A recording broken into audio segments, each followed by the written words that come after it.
한 해 우리 홍천교회에 주시는 하나님의 귀한 은혜로 말미암아 여기 있는 표처럼 거룩한 씨가 우리 모두 한 사람 한 사람이 되어서 이 땅의 그루터기 되어서 영적으로 또 사회적으로 지역사회와 하나님 사랑하시는 영혼들을 섬기는 귀한 일들을 우리가 잘 감당해 나가기를 그렇게 소망해 봅니다.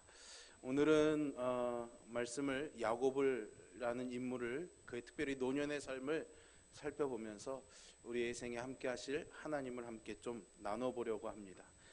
야곱은 아주 좀 독특한 매력을 가진 인물입니다. 성경에 보면은 다윗이라든가 아브라함이라든가 처음부터 올곧게 하나님을 잘 따라가는 사람들도 있지만은 그렇지 않음에도 불구하고 하나님이 정말 이렇게 멱살을 잡고 끌고 가는 것 같은 그런 인물들도 종종 발견하게 됩니다. 요나가 아주 대표적인 인물이죠. 요나 같은 사람도 있습니다. 야곱도 그런 인물이라고 봅니다. 분명히 아브라함의 손자이고 이삭의 아들입니다. 하나님이 아브라함과 이삭에게 주셨던 그 약속을 받은 사람이죠. 하지만 그의 인생을 보면 정말 하나님을 야곱이 잘 믿고 있는 건가 그런 생각이 들 때가 참 많이 있습니다. 그의 삶에서 어떻게 하나님의 인도하심보다는 자기가 어떻게 살아보려고 몸부림치는 그런 모습들이 사실은 더 많이 발견되어지죠. 뭔가 좀 변화되기보다는 여전히 자신의 기질과 고집을 끌어안고 사는 그런 모습을 보게 됩니다. 그런데 이 야곱이 그냥 그렇게만 보이지 않는 이유는 어쩌면 우리와 비슷한 모습이기 때문이 아닐까요, 여러분? 예수님을 믿는다고 하지만 잘 변화되지 않는 내 모습, 여전히 또 예수님을 믿는다고 하지만 하나님을 신뢰한다고 하지만은 어느 순간에 우리가 야곱처럼 내가 할 수 있는 방법, 내가 할 수 있는 그런 머리들을 써가면서 그렇게 살아보려고 몸부림치는 모습은 야곱과 우리가 대동소이하다라는 그런 모습으로 발견되어지죠.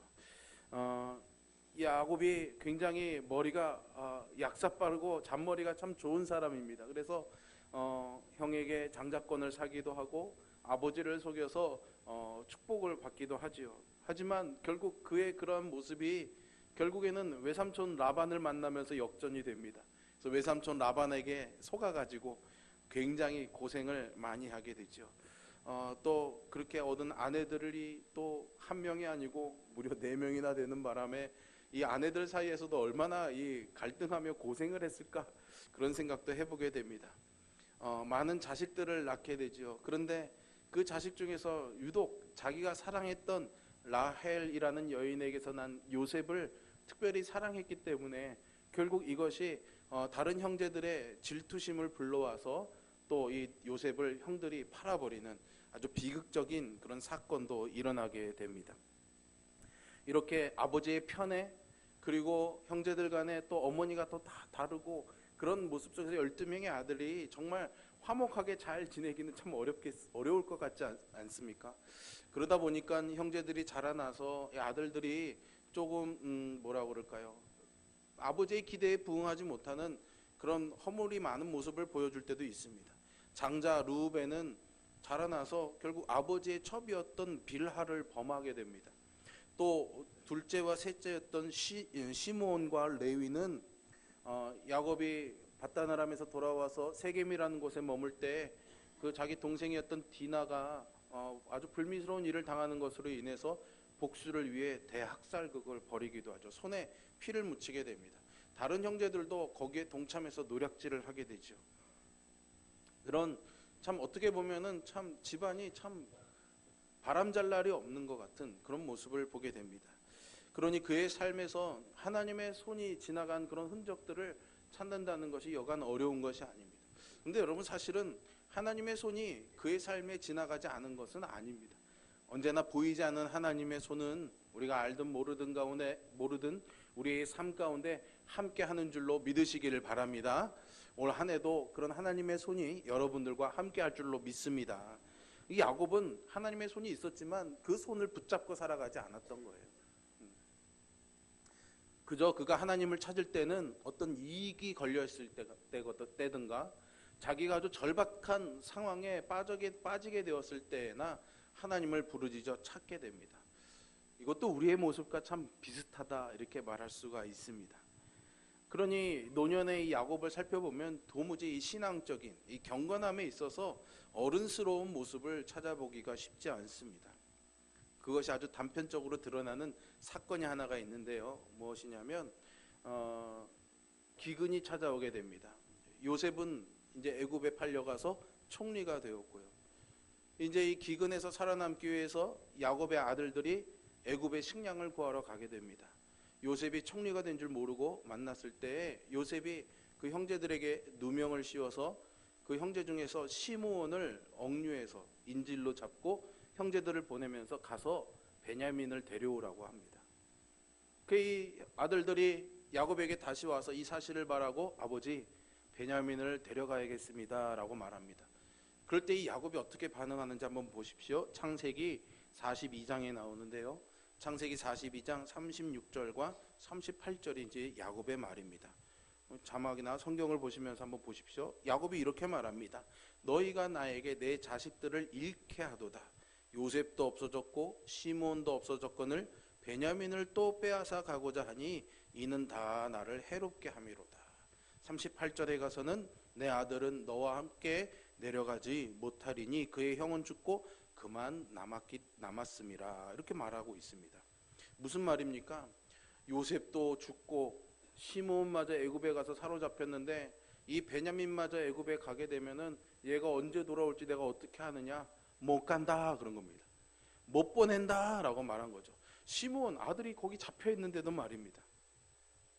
얼마나 어린아이 같은 땡깡을 부리는 모습이 아닐까 하는 그런 생각을 해보게 됩니다.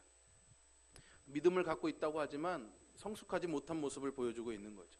사실 야곱은 우리가 하나님의 은혜를 누리는 것이요, 또 하나님의 우리가 축복을 받는 것이 어떤 우리의 의로움, 우리의 정당함, 그러니까 우리가 뭘 잘했기 때문에, 뭘 잘 지켰기 때문에 그런 것에 근거하지 않고 오직 하나님의 주권, 하나님의 결정이죠. 우리의 조건과는 상관없는 결정입니다. 그리고 하나님의 약속, 그리고 그것을 잘 지키시는 하나님의 신실하심에 있다는 것을 보여주는 아주 대표적인 인물입니다. 별로 본받을 만한 구석도 없고요, 그의 삶에서 얻을 만한 긍정적인 교훈도 많지 않기 때문입니다. 그럼에도 불구하고 하나님이 야곱을 사랑하셨죠. 왜요? 약속 때문이었습니다. 약속. 그 약속을 지키시기 위해서 이런 야곱의 치기 어린 그런 연약함에도 불구하고 하나님이 야곱을 사랑해 주셨던 거죠. 이런 사람을 다루시는 하나님의 방법이 무엇일까? 하나님께서는 당신의 은혜를 우리에게 주시고자 때로는 종종 그런 징계로, 그런 방식을 통해서 하나님의 자녀들을 성숙하게 하시고 또 그런 자녀들에게 복을 주시기도 합니다. 그래서 하나님의 징계는 하나님의 자녀들에게는 고난의 형식으로 찾아오지만 사실은 그것은 변장한 축복이다 이렇게 말씀드릴 수가 있습니다. 그래서 은혜는 고난이라는 옷을 입고 오는 거죠. 멋있는 말 아닙니까 여러분? 그러면 좀 고개를 이렇게 끄덕끄덕 인정을 해주세요. 은혜는 고난이라는 옷을 입고 옵니다. 그렇기 때문에 우리에게 오는 어려움이 있을지라도, 때로는 하나님의 징계처럼 느껴지는 가슴 아픈 일이 있을지라도 그 뒤에는 언제나 하나님이 은혜를 품고 있다는 것을 꼭 기억하시면서 그 고난을 잘 감당해 나가는 저와 여러분이 되었으면 좋겠습니다. 야곱이 아버지와 형을 속이고 축복을 받은 다음에 밧다나람, 외삼촌 라반에 있는 곳으로 도망을 가게 됩니다. 그가 도망을 갈 때는 가서 몇 달만 숨어 있다가 오면은 되겠지라는 생각으로 갔을 겁니다. 하지만 그 몇 달이라는 계산이 결국에는 20년이라는 시간이 되고 말죠. 더군다나 외삼촌 밑에서 온갖 서름도 또 속임도 당하게 됩니다. 사랑하는 라헬과 결혼하려고 7년을 열심히 일했더니 외삼촌이 그의 언니였던 레아를 먼저 자기의 신혼방에 넣어버리잖아요.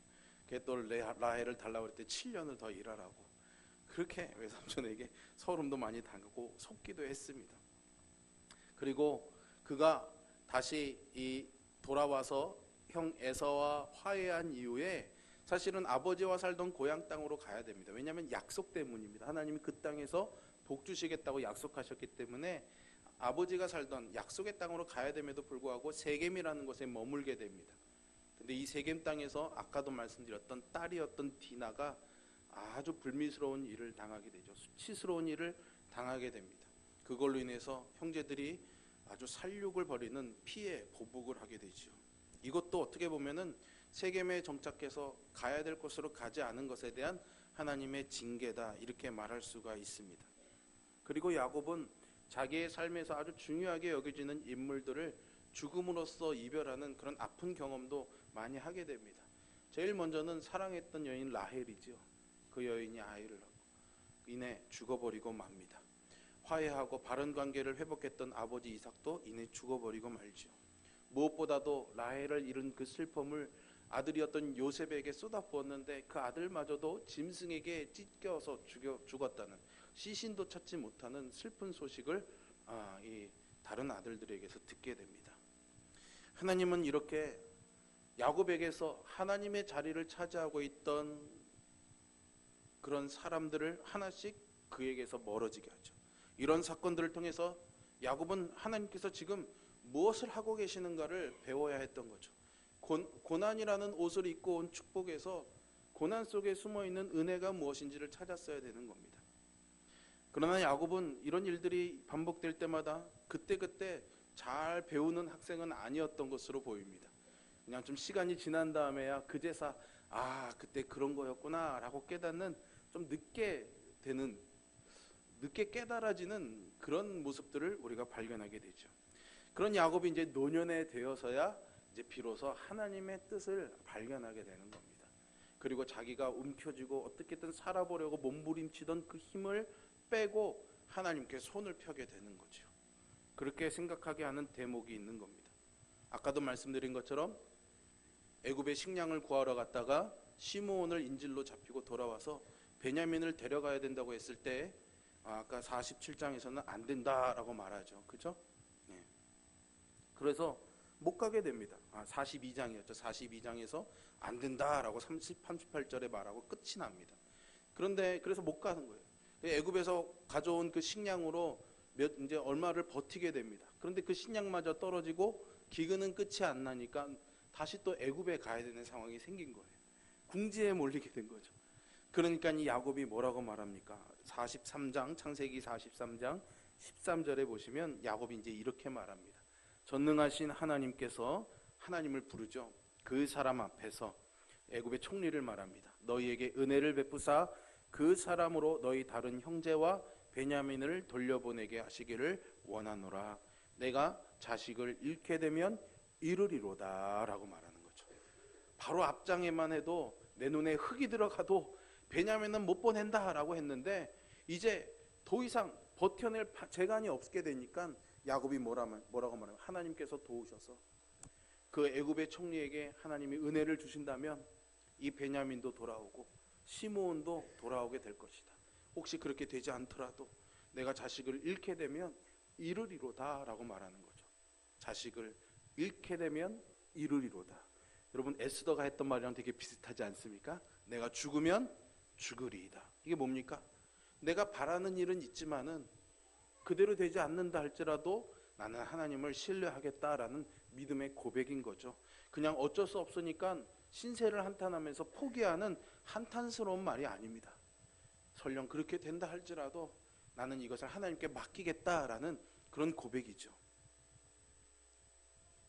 이래서 야곱은 드디어 하나님의 손에 자기가 사랑하고 소중하는 사람들을 맡기는 법, 자기가 정말 놓칠 수 없는 것을 내려놓는 방법을 배우게 되는 겁니다. 이것은 어떻게 보면은 그의 아버지와 할아버지가 경험했던 모리아의 경험이라고 말할 수 있습니다. 모리아의 경험이 뭡니까? 하나님이 아브라함에게 아들 이삭을 바치라고 말하죠. 아브라함이 그 말씀에 순종해서 모리아 산에 가서 이삭을 하나님 앞에 제물로 바치려 할 때 하나님이 그 칼을 거두게 하시고 준비되었던 어린 양을 통해 제사 드리게 하시죠.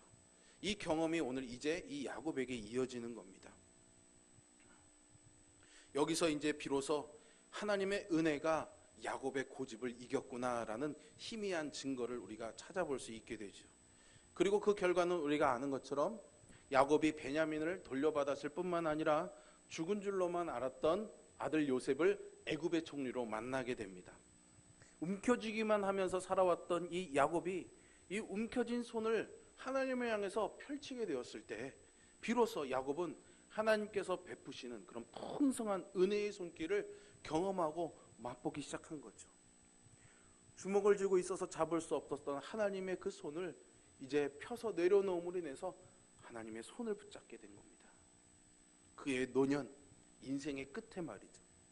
그리고 많은 사람들이 생각하듯이 움켜쥘수록 행복할 것이다 라고 생각했던 그런 생각들을 이제 내려놓고 그 움켜졌던 것들을 하나님께 내려놓고 드리게 될 때 비로소 진정한 평안과 행복을 누릴 수 있다는 것을 깨닫게 됩니다.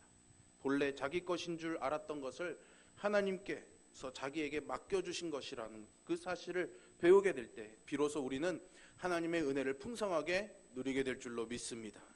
움켜진 인생은 괴로움을 더할 뿐입니다.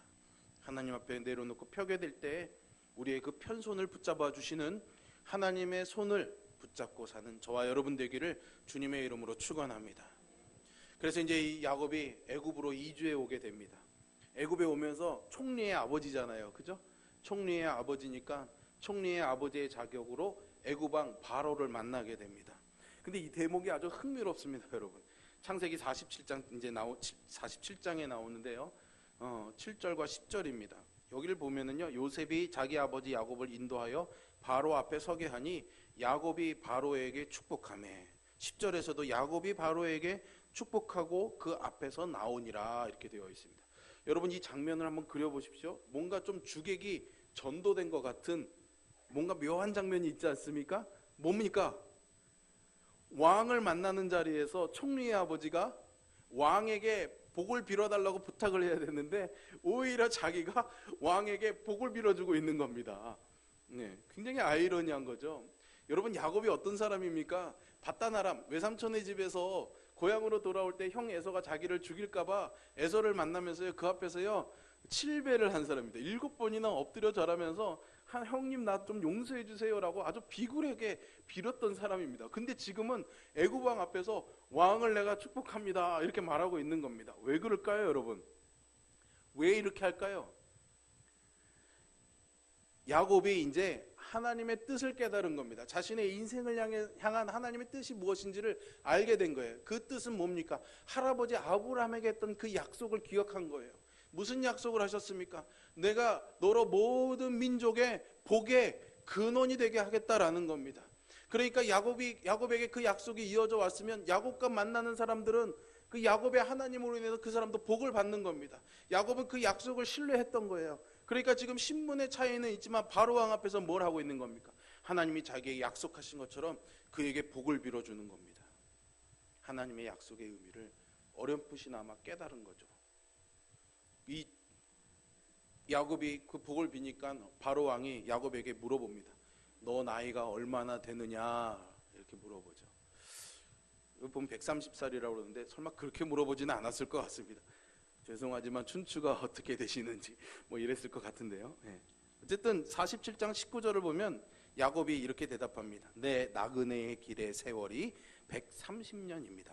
내 나이가 얼마 못 되니 우리 조상의 나그네 길의 연주에 미치지는 못하지만 험악한 세월을 보내었나이다 이렇게 말하죠. 야곱은 정말 자기의 말대로 험악한 130년의 세월을 보냈습니다. 그런데 지금 그 야곱의 모습을 보면 그가 보낸 그 험악한 130년의 세월이 결코 헛된 것이 아니었음을 보여주고 있는 거죠. 그는 이제 압니다. 인생이 나그네 여정이라는 걸요. 그리고 그 나그네의 삶은 움켜짐으로써 성공하는 것이 아니라 하나님이 약속을 주신 것처럼 그 나그네 길에서 만나는 사람들에게 나누어주고 복을 빌어주는 것으로 인해서 오히려 그의 인생이 더 복된다는 사실을 이제 130이 되어서 깨닫게 된 거죠. 130이 되어서 깨달은 겁니다. 그런데 여러분 우리는 아직 얼마나 많은 기회가 있습니까, 여러분? 심을숙 권사님에게도 김주순 권사님에게도 더 많은 기회가 남아있는 줄 믿습니다. 예. 야곱이 이렇게 늦게 배운 사람입니다. 하지만 여러분 하나님의 시간표에는 결코 늦은 것이 없습니다. 완전하신 하나님이 언제나 정확한 때에 가장 정확한 방법으로 우리에게 역사하시기 때문이죠. 그렇기 때문에 신자의 인생에는 낭비되는 시간은 결코 없습니다, 여러분. 우리가 지나온 시간들을 돌아보면 허송세월한 것처럼 그렇게 낭비한 시간처럼 보이는 것들이 있다고 할지라도 낙심하지 마시기를 바랍니다. 하나님의 시간표는 언제나 정확합니다. 올 한 해에도 그 하나님의 시간표가 여러분들의 삶에서 딱딱 맞아떨어져서 복이 되어 돌아올 수 있기를 주님의 이름으로 축원합니다. 얼마나 멋있습니까? 그죠? 왕에게 복을 빌어주는 야곱의 모습.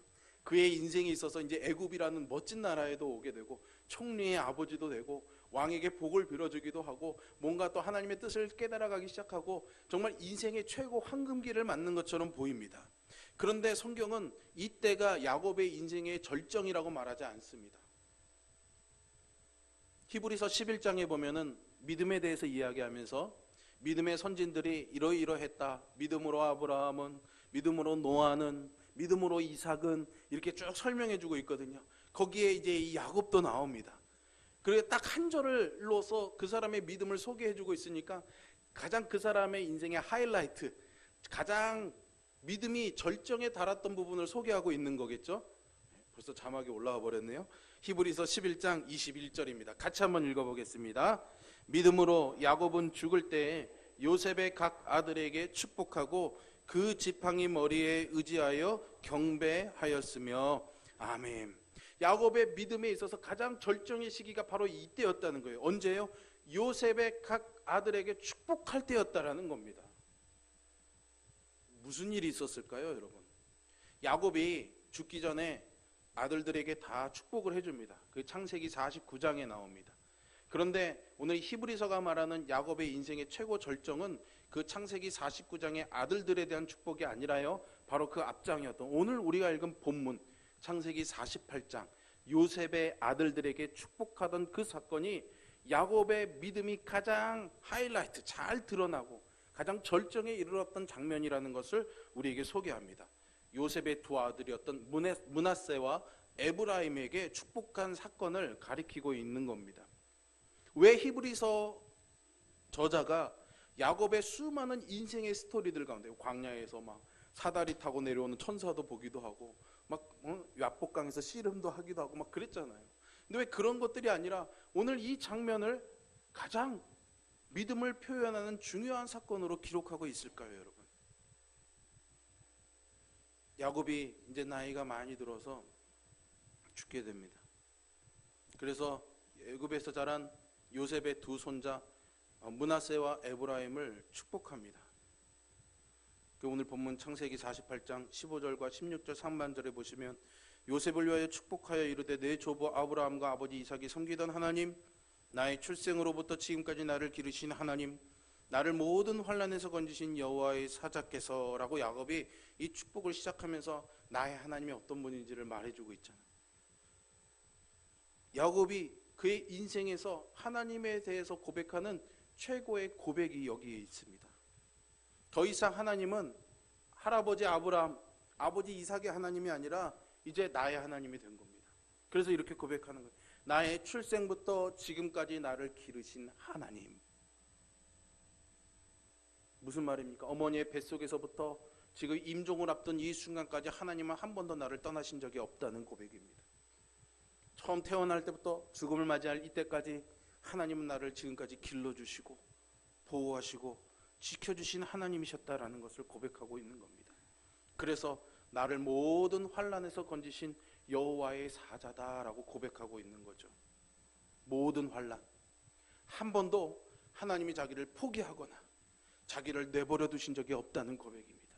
어떤 일이 있어도 하나님이 그 상황에서 나를 건져주시고 나를 도우시는 하나님이 되어주셨다는 것을 이제 임종의 침상에서 그가 고백하고 있는 것이죠. 바라기는 여기는 우리 모두도 사실은 이 야곱과 같이 임종의 순간이 오지 않겠습니까? 누군가에게는 그것이 빨리 오든 더 먼 미래의 시간에 오든지 꼭 오는 시간이 됩니다. 물론 그 전에 주님이 오시면은 할렐루야입니다. 그러나 우리 모두가 그런 임종의 순간을 맞이할 때 오늘 이 야곱과 같이 하나님이 나의 생의 모든 순간 가운데 함께 하셨던 하나님이다. 그 하나님이 내 삶에 있었던 모든 일들 가운데 나를 도우신 하나님입니다. 그러한 고백을 할 수 있는 귀한 경험과 은혜들이 넘쳐날 수 있기를 주님의 이름으로 축원합니다. 특별히 2019년 이 한 해에 그런 믿음의 고백들이 넘쳐나는 정말 믿음의 하이라이트가 되는 복된 한 해가 될 수 있기를 주님의 이름으로 축원합니다. 그 축복을 하려는 야곱에게 요셉이 두 아들을 데리고 나옵니다. 첫째가 므낫세고 둘째가 에브라임입니다. 정통적인 그런 축복에 있어서 항상 오른손은 장자의 몫이었습니다. 큰아들의 오른손의 축복이 큰아들의 몫이고 그 당시의 전통이었습니다. 그래서 요셉이 이 두 아들을 아버지의 그런 침상에 앉은 그 두 다리 사이로 밀어 넣으면서 아들의 자리를 만들어줬어요. 므낫세는 아버지의 오른손 밑에, 에브라임은 아버지의 왼손 밑에 나가도록 쓱 이렇게 밀어 넣습니다. 그런데 이 야곱이 굉장히 당황스러운 행동을 하는 겁니다. 그냥 나온 이 두 손자를 이렇게 손을 얹고 기도해 주면 되는데 갑자기 손을 바꾸는 겁니다. 이렇게요. 제가 팔이 짧아서 팔이 잘 안 겹쳐집니다. 죄송합니다. 이렇게 바꿔서 축복을 하는 겁니다. 요셉이 이걸 보고요 당황한 겁니다. 아버지 므낫세가 첫째 오른손에 있어요. 에브라임은 둘째고 아버지 왼손에 있어요. 손이 바뀌었어요 아버지. 그러니까 야곱이 뭐라고 말합니까? 19절이죠. 나도 안다. 내 아들아, 나도 아는 사실이야. 오른손으로 장자를 축복해야 되는 거 안다 나도. 그런데 이렇게 바꿔서 하는 것은 아우가 그보다 큰 자가 되기 때문이다 라고 말하고 있는, 야곱이 뭘 보았기 때문일까요? 야곱이 어떤 사람이었습니까? 형의 축복을 가로채려고 아버지와 형을 속이지 않았습니까? 자기의 뜻과 자기 주장으로 살아온 사람입니다. 근데 이 야곱이 이제 하나님의 뜻을 헤아리기 시작한 거예요. 당연히 큰아들이 오른손에 축복을 받아야 되는데 하나님이 이 두 인생에 계획하신 일은 다르다는 거예요. 그러니까 이렇게 해야지라는 자기 생각이 아니라 하나님의 뜻에 따라서 손을 엇갈려서 축복하기 시작한 겁니다. 바로 히브리서 기자는 이 야곱의 이 모습을 그의 믿음의 최고의 절정이라고 본 겁니다. 왜요?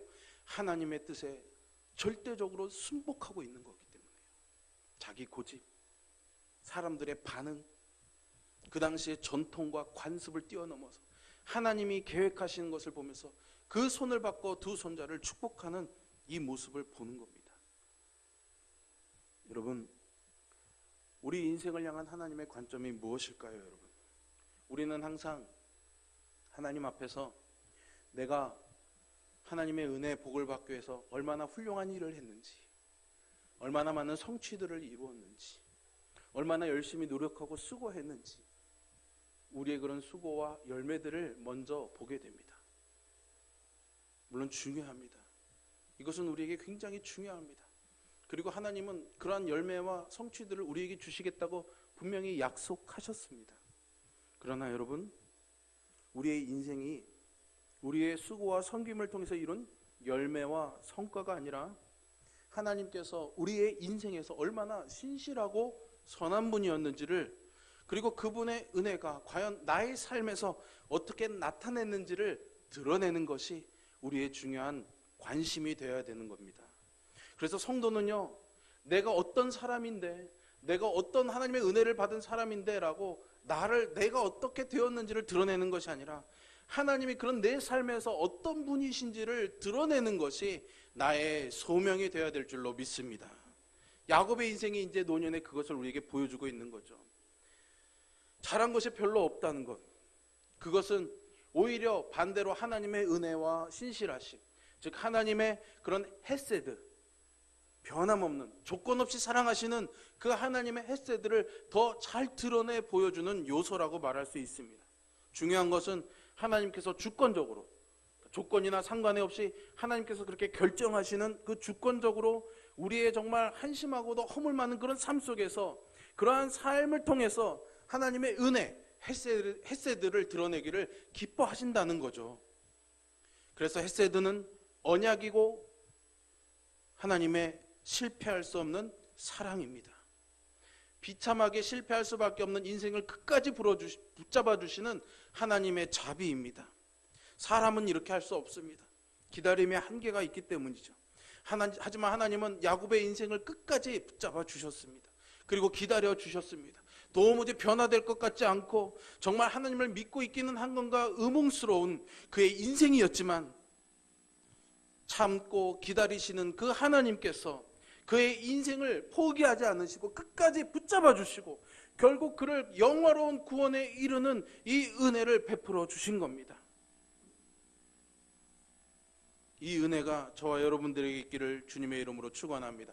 아니, 있습니다. 여러분, 있습니다. 그것을 확신하며 사시기를 바랍니다. 우리의 인생, 우리가 얼마나 대단한 사람인가, 그것이 중요한 것이 아니라 우리 같은 인생도 포기하지 않고 만들어 가시는 그 하나님의 헤세드를 드러내는 그런 삶이 되시기를 주님의 이름으로 축원합니다. 나무가 밑둥이 딱 잘려서 그루터기밖에 남지 않아서 보잘것없어 보이는 내 삶이라고 할지라도 하나님이 그런 내 인생에 싹이 나게 하셔서 하나님의 은혜를 보여주는 그런 복된 인생이 되시기를 주님의 이름으로 축원합니다. 지나온 내 시간들이 낭비된 것 같고 보잘것없는 것 같고 드러낼 것이 없는 것 같아서 참으로 부끄럽고 한스러울지라도 여러분 끝까지 붙잡아 주시는 이 하나님의 헤세드를 붙잡고 여러분들의 인생에 새로운 싹이 나는 그런 그루터기가 되시기를 주님의 이름으로 축원합니다. 그렇기 때문에 우리 인생에 결코 낭비되는 시간은 없습니다. 살아온 시간이 많으면 많을수록 후회스러운 시간도 많으리라 생각이 됩니다. 저는 아직 그만큼 살아보지 않아서 별로 뭐 이렇게 많지는 않은 것 같습니다. 외모로는 참 많이 사는 것 같죠, 여러분. 누구나 그런 시간들이 많죠. 야곱은 험한 세월을 130년 살았다고 고백하지만 여러분, 그 인생이 결코 허비한 인생은 아니었습니다. 그 시간 속에서 하나님이 그에게 주셨던 많은 징계도 있고 아픔도 있지만 그것도 결코 헛된 것이 아니었습니다. 그 하나가 쌓이고 그 하나가 쌓이고 쌓여서 결국은 하나님 앞에 항복하게 하고 하나님이 그의 인생을 복되게 하신 줄로 믿습니다. 인생의 노년이 되어서 비로소 그 하나님의 뜻을 깨달은 야곱이 이제 손을 바꾸어서 축복하고 있는 거죠. 자신의 방법과 전통을 따르는 것이 아니라 하나님의 방법을 따르고 있는 겁니다. 야곱이 그랬듯이 험한 인생길을 사는 여러분, 힘내십시오. 하나님이 함께 하십니다. 그리고 여러분들의 인생을 복되게 하실 줄로 믿습니다. 내 생각을 올 한 해는 조금 더 내려놓고 도우시는 그 하나님의 손을 붙잡고 사는 우리 모두가 되기를 주님의 이름으로 축원합니다. 실망스러운 일이 있어도 낙심하지 마세요. 포기하지 마세요. 하나님이 우리를 포기하지 않으십니다. 그 하나님 붙잡고 사는 행복한 2019년 한 해가 되기를 바랍니다. 기도하겠습니다. 하나님, 우리를 사랑해 주셔서 너무 고맙습니다. 허물 많고 죄 많은 우리들, 야곱보다 더 이기적이고 더 많이 속이기를 좋아하면서 내 일신의 편안함과 즐거움을 찾으려는 우리들인데, 하나님, 그런 우리들을 포기하지 않고 끝까지 따라와 주시면서 돌아서라고, 다시 오라고, 나는 너를 사랑한다고, 포기하지 않는다고 말씀해 주셔서 감사합니다. 야곱처럼 광야로 밧다나람으로 애굽으로 나 좋은 대로 살 길을 찾아다니던 우리 인생이 이제 이 한 해에는 하나님 앞에 모아지기를 원합니다. 내 것을 지키기 위해서 몸부림치며 움켜쥐었던 우리의 손을 펼쳐서 하나님의 손을 붙잡기를 원합니다. 하나님, 말씀대로 무릎 꿇고 엎드리오니 하나님이 책임져 주시고 붙잡아 주시옵소서. 예수님의 이름으로 기도합니다.